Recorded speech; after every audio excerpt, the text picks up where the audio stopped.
Hey everybody, it's Carpo, or Josh, if you will. I am making this video in hopes that I can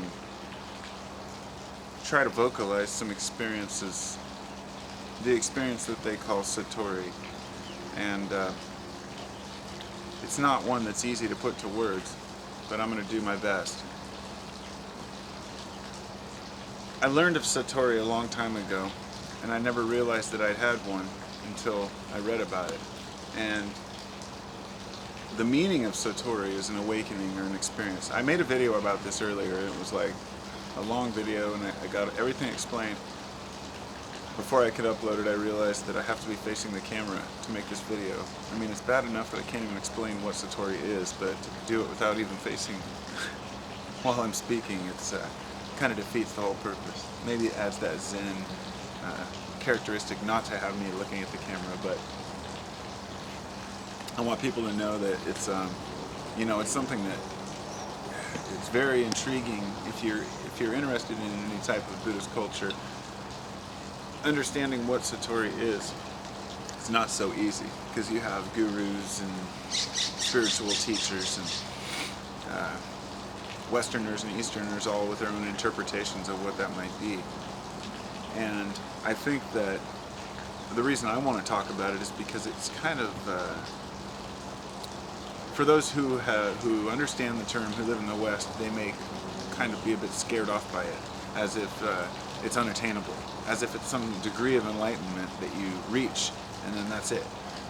That's not it at all.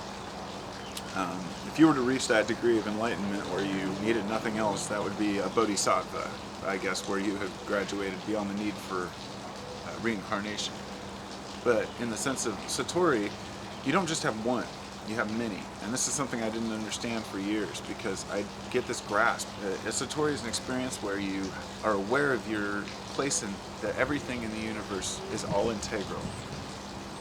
Or it could be an experience where you understand all at once an epiphany about how your behavior affects others or someone in your family, or the world around you at large. Generally, the Satori experience is one that encompasses everything in the universe, in my personal experience. So when I have these experiences, they are very personal and very revealing. They change my point of view for a long time afterwards. And I've had several, and some of them can last weeks.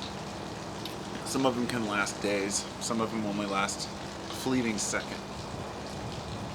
But all of them are valid parts in the quest for a mystic lifestyle and a mysticism, the world of mysticism, if you will, and which is just seeking a better self through understanding the world around you and realizing that ultimate understanding is unattainable.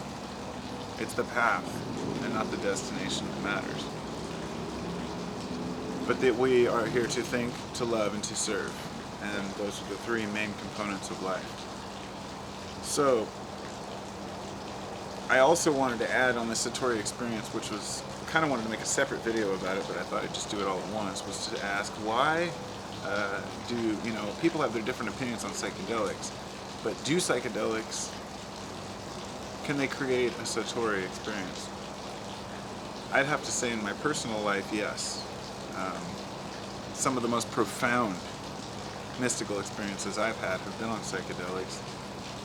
And if those experiences weren't something that I could carry on into my regular life, then I wouldn't consider them valid. I would consider them just hallucinatory experiences. But only a person who's had that Satori while tripping can understand the impact it has on your life when you see everything within a nutshell in a second. It's as if people speak of their life flashing before their eyes before they die, or before they get in an accident, they're able to react because that second appears to be like an hour, and they can do what they need to do, and they can't believe how their mind could work that quickly and everything, because time slows down in a situation. Time is perspective. So, in the same sense, you can have an experience when you're on psychedelics that's almost like a timeless, instantaneous revelation of the world around you. And my first Satori experience was definitely on psychedelics, but since then I've had them in everyday life. It might happen when you're looking at a leaf It might happen when you're just walking down the street or even just doing what you do. And that's the thing. There's no particular practice or dedication that's going to get you that Satori experience. There's nothing you can do to attain that. You can educate yourself and learn how to appreciate things better, but when it comes, it always comes at a time when you don't expect it. But I can tell you that it won't happen when you're staring at your computer, and it won't happen when you're sitting on your couch watching TV. It may happen if you see something, maybe on a show that's really profound and kind of opens your mind. But I think that the experience itself has to come from within, from inner thoughts and ideas. It's something that's not expressed through any type of communication medium. It's truly profound. And I hope everybody has had one or is interested in attaining that degree. I'm a mystic, you know. I mean, if I had to put a label on it, I would have to be a mystic, but I don't like to label myself because the very nature of being a mystic is to not even label it. That's the whole point. You know, that's just a word they put on people who are seeking truth and enlightenment to better themselves in their world. And I would hope that everyone out there has some degree at least of inner drive to be a better person and to see a better world without giving up too easily on it. And I think the Satori experience brings that back and reminds us that there's more to this than us. There's more to this than we know or could ever know.